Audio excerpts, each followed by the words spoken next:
Се јавивме во противпожарната заштита, во територијалната противпожарна заштита, добивме информација дека веќе знаат и тргнато е возилото на територијалната противпожарна заштита. За неколку минути стигна возилото, се упати во дворот на манастирот Свети Димитрија, каде што ги испуштија сите црева, суви, така ги нарекуваат пожарникарите, затоа што пожарот веќе беше стигнат на 50 на метри воздушна линија од манастирот Свети Димитрија. Имаше дојдено неколку граѓани од последните куќи на селото и некои работници од работилниците што се во близина на селото, каде што гледавме и пожарникарите каде што го гаснат пожарот.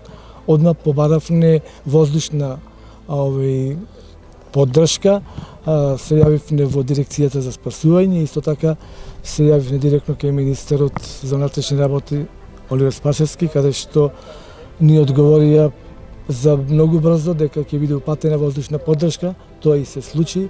Мислам дека сега токму во овој момент авионите го надлетуваат пожарот и околу 7-80 пешадици кои што се од јавните комунални предпријатија, пожарникари, доброволци упатени се кон гаснење на пожарот.